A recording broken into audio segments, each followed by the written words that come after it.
大家好，欢迎来到我的频道塔罗的低语，我是 Nico。那我们今天要占卜的课题是：你们未来的财富在哪里？你们做什么可以赚到钱？那在我们面前呢，有3组牌，从左到右分别是第一组牌、第2组牌、第3组牌。大家可以根据自己的直觉选择和你们连接最紧密的一组牌。稍后的话会做出一个解读。那么大家在选牌的过程当中，可以在弹幕上打出领取好运，来领取你们的专属好运。好，那我们现在可以开始选牌了。大家好，欢迎来到第一组牌。首先，第一组牌我们抽到的这张牌 Children 你们未来的财富呢，可能会和小孩子有关，可能是会涉及到儿童或者说青少年的一些周边产业吧。第二张牌呢是 School， 你们未来获得财富的这个领域呢，会和整个的教育行业教育的这个产业链有很大的关系。可能说你们是一个老师，或者说你们未来的工作形式呢是从事某种教育培训类型的活动。第3张牌呢是 Travel， 这张牌鼓励你们走出去读万卷书，行万里路。你们在游历的过程当中会发现很多赚钱的机会，或者说你们未来赚钱的领域呢会涉及到一些旅游等周边的产业链。而且这组牌看到的是未来，也就是说这个 travel 可能是在后疫情时代，当疫情接近结束或者说彻底结束之后，这个旅游业或者说旅游产业会迎来一波大的爆发。第4张牌呢是 options， 那么你们要告诉自己就是说不要给自己规划太遥远的未来，因为在财富的这个课题上面，它有很大的随机性和不确定性。就是你们在做某件事情的过程当中，突然发现有可能另外一件事情能够给你们带来巨大的财富和回报，这个时候你们需要有很灵活的思维。那在这个过程当中，不要一条道走到黑，你们要让自己时刻拥有能够选择自己人生的权利，这和你们未来的这个财富的课题是密切相关的。因为那些真正的财富从来都不在我们的计划的路径之内，很多的商机都是一些意外的发现，或者说你们在和身边的人交流的过程当中所得到的一些信号、信息这种财富的商机。那么这张隐士牌呢，它代表的是你们在获得真正的财富，或者说赚到一大笔钱之前，你们需要蛰伏非常长的一段时间，就是要偷偷的努力，默默的提升自己，甚至会消失在大众的视野当中，把自己隐藏起来。但是呢，在这一段就是在别人眼中，你们可能看起来消失掉了，消失在别人的这样的一个视野当中，但是你们并没有停下自己的脚步，因为在未来的某一天，你们会再次出现。宝剑国王呢，你们是属于那种非常的理智和冷静的类型你们对于未来的人生有着特别清晰的规划，或者说你们知道自己想要什么。你们的那种职业发展或者说事业发展是属于越到后期路就会越走越宽，它需要巨大的时间、经验和阅历的沉淀。平淡的开始意味的是爆发点在后面你们的理智呢能够让你们权衡利弊，为自己赢得更大的筹码。所以说这组牌，你们的人生是那种非常踏实的，一步一个脚印的。这张圣杯8呢，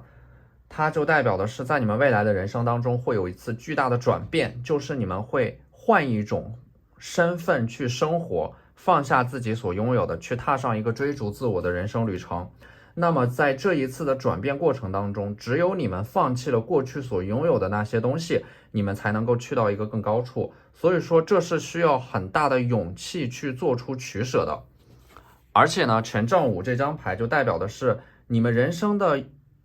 一个阶段呢，你们要去穿越这种巨大的混沌和混乱，可能是要经历一次非常激烈的竞争，相当于是你们的命运当中需要经历一次特别重大的考试。当你们通过了这次考试之后，当你们再一次的进入到下一个篇章的时候，那就会有一些改变命运的机会，改变你们财富阶级的机会出现。这个权杖代表的是混乱就是你们是在混乱当中改写自己的命运的，混乱永远是你们上升的阶梯。那么我们抽到的这4张月亮神谕卡呢，第一张牌Review what needs to be seen，就是说你们未来的话可能会涉及到一些抛头露面的工作，比如说演讲教师，或者说会涉及到互联网新兴领域的工作机会，比如说直播带货、自媒体领域，或者说你们需要保持一个非常自信的状态，良好的表达能力，可能还会对你们的容貌有一定的要求。第二张牌 Honor your feelings， 就是说你们未来的工作它会和你们的自身的情绪流动有关系，会涉及到某种有创造力的工作，是依靠你们的情绪来产生这种创造力的。所以说未来的工作可能需要你们有很强的共情能力、同理心，需要和人去打交道，会涉及到一些心理咨询的领域。而第三张牌和第四张牌呢 Go wild and step up and lead， 那么有很强的这种狮子的能量，就是说未来你们一定会开辟一个属于自己的事业，会拥有属于自己的生产资料，或者说一家公司，可能会成为一个企业高管，或者说创业者。你们未来的身份呢，也是一个领导者、决策者，身先士卒，在人群当中会赢得巨大的荣誉和威望。但是呢，这张牌 Go wild， 你们要任性一点啊，要一意孤行，甚至你们可能要偏执一点，因为你们未来会站在别人难以企及的地方，所以说你们走过的每一步路，做出的每一个选择，可能在别人看来都难以理解。在这个过程当中，你们需要承受着巨大的孤独和误解，但是你们还是要走自己的路，按照自己的方式去做出选择啊，不要轻易的妥协，也不要轻易的退而求其次，因为巨大的财富一定都藏在那些不被人理解的选择和努力当中。所以说这张 Go Wild 就是让你们要去敢想敢做，你们生命的力量来源于不顺从，不轻易的妥协和屈服。正是那些叛逆的选择可能给你们带来超乎想象的回报，你们只需要追随自己的心，遵从你们内心的指引，这样你们的人生才不会留下任何的遗憾。所以说你们一定会选择那种看上去很辛苦，但是非常滚烫、非常炙热又充满激情的人生。好，那这就是我们这期视频的全部内容了，非常感谢大家的收看。如果你觉得我的视频对你们有帮助的话，可以在我的视频下方留言、点赞或者投币，你们的支持就是我最大的动力。那我们下期视频再见，拜拜。大家好，欢迎来到第二组牌。首先第二组牌第一张牌 Protected， 你们未来能够赚到钱的方向和领域可能是受到政策保护的某个行业，或者说是政策所鼓励的某个行业，有可能是你们在一个非常庞大的组织和机构当中，或者说依附于某个非常成熟的产业链之下去赚钱的。那么这组牌的话，因为你们要去到一个非常稳定的这样的一个产业链当中，你们才能够长久稳定的赚到钱。而且呢，第二张牌 Support，支持，就是说你们未来做的这个事情呢，会得到很多的认同和支持，或者说你们做的这件事情能够帮助到很多的人，就是说会有越来越多的人支持你们，或者说越来越多的人找到你们。可能说这个事情的话，它是需要持续的去积累一些口碑的，它一定不是投机取巧，而是能够真正意义上的产生价值，能够给到别人一些帮助。所以说在金钱的这个课题上面呢，不要把所有的关注点都放在钱上面，而是要去做一些能够真正帮助到别人的事情，能够真正意义上的提高这个社会的生产效率，能够产生一些实际的价值，弥补一些需求的空白，这个时候钱就会自然而然的来到你们的身边。那么第三张牌呢比较特别啊 Nutrition，抽到这组牌，可能你们未来一部分的发家致富的方向呢，会涉及到餐饮领域，或者说食品领域，就是说在这个餐饮的产业链条之下，可能会去出售某种食品或者说商品，或者说有可能会经营一个餐饮品牌。而第四张牌呢 Trust， 你们未来做的生意呢，它也不是那种一次性的买卖，就是这个生意它是有复购的，通过信任不断的重复的购买你们的服务或者说产品，从一个更长远的角度和格局去思考什么东西能够让你们赚到钱，并且能够让你们持续稳定的赚到钱。那我们抽到的这张星币6啊，星币6呢是你们未来的一个身份吧，就是你们拥有某种权利啊，就是你们可能手上会拥有大量的这种财富啊，或者说某种资源，你们会调动这种资源做出决策，而且呢，你们会用你们手上的这种财富和资源去雇佣一些人实现你们的想法。第二张牌呢是宝剑6，就是你们一定要去到一个周围有很多水元素的地方，因为水元素越多，这种经济活动就越繁荣，你们得到的商机也就越多。宝剑6呢，可能是你们会去到一个非常非常远的地方求学，提高自己的核心竞争力，打开自己的眼界。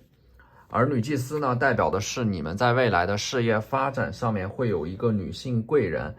看起来有一点高冷啊，有着很强烈的这样的一个事业光环的女强人，有着很清晰的思维和商业洞察力。在你们人生的一个阶段当中，她会成为你们的老师或者说朋友，他能够给到你们很多关于商业的金钱方面的指导和建议。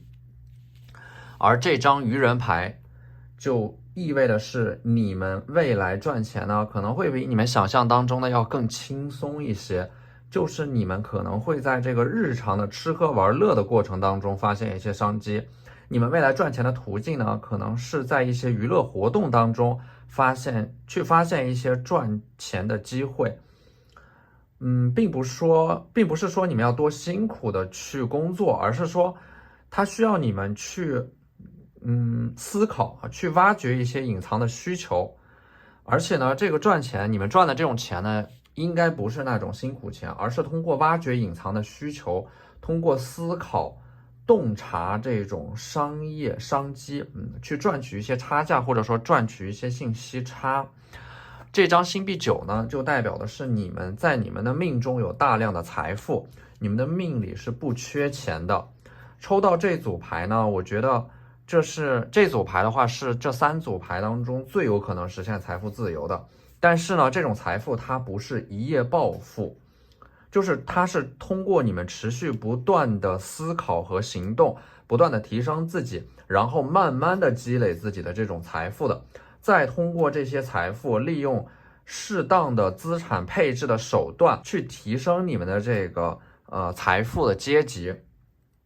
我觉得抽到这组牌，你们至少能够感受1到2次这样的一个大的财富的风口，只要能够抓住1次，就能够完成这种阶级和财富的跃迁。而且呢，这张权杖1，它代表的是在未来你们会收到某个人给你们抛来的橄榄枝，可能说它是一个合作，或者说某种工作的邀请啊，你们会通过这个机会极大的扩展自己对于财富和金钱的这种眼界和认知。那这个战车牌呢，它代表的是一种勇气，一种一往无前的坚定的往前冲的这种笃定和勇气。就是说，在你们的命运的剧本当中，你们绝大部分的财富可能来源于一个看似有一点鲁莽和冲动的决定和改变。正是因为那一个决定和改变，会让你们最终会成为这个 The Empress 女皇。女皇它象征的是一种丰盛和富足。所以说抽到这组牌的你们有2种可能，要么就是你们一生下来就是那种含着金汤匙的人，从小到大什么都不缺，是被富养长大的。所以说你们在金钱的这个课题上面就非常的可能说对于金钱这个东西就没有特别强烈的概念。还有一种呢，就是你们在成长的过程当中啊，可能会抓到1到2个这种财富啊，社会发展的这个风口，获得非常巨大的这种财富回报，然后一举改变你们的这个财富阶级。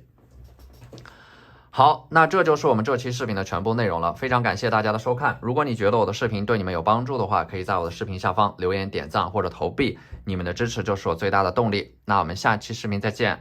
拜拜。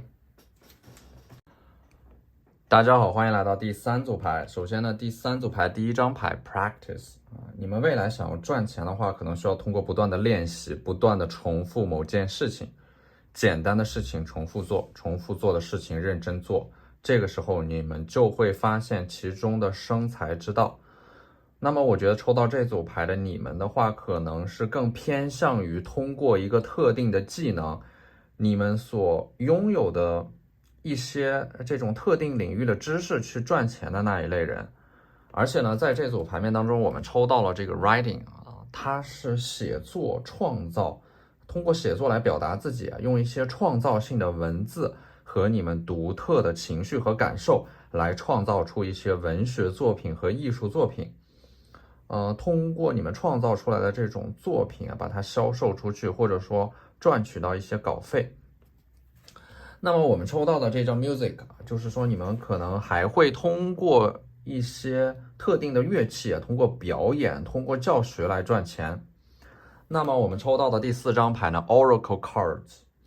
就是这组牌的你们还有可能会通过这个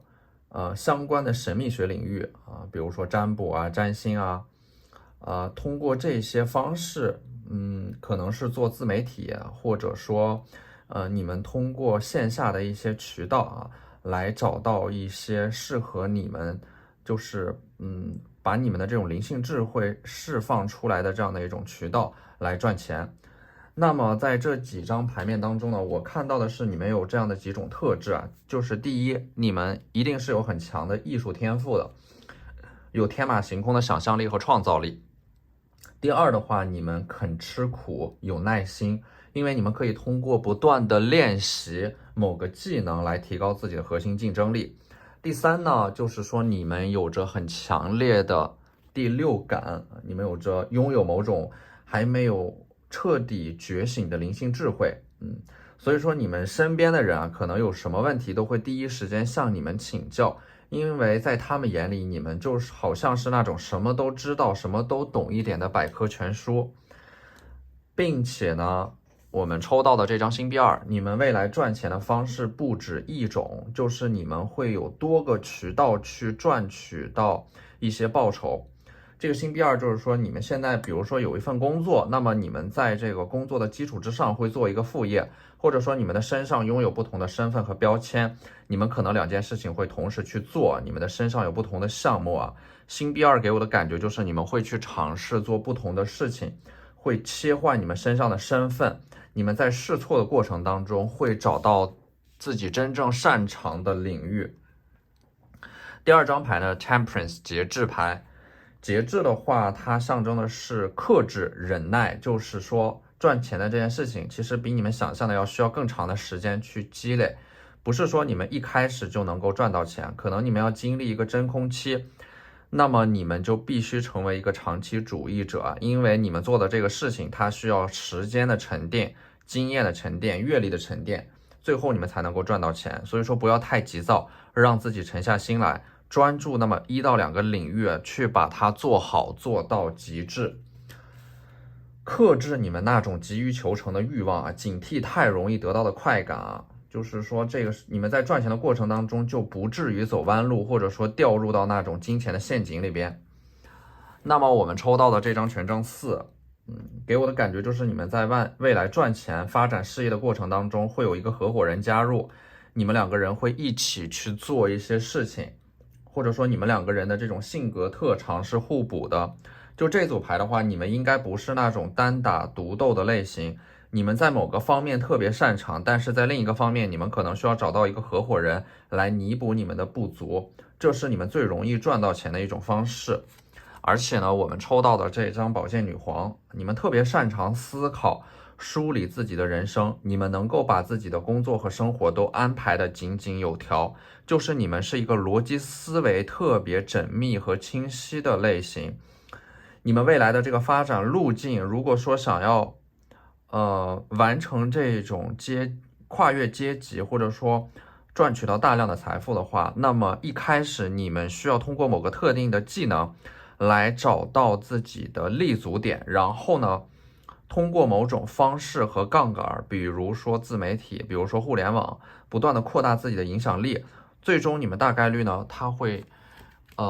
牌面上显示你们可能会成为一个这种管理者，或者说去自己创业，去运用你们的这种逻辑思维啊，还有这种决策能力，去管理一个比较大的组织。就是你们的这个身份啊，在成长的过程当中是会变化的。而且呢，这个宝剑女皇，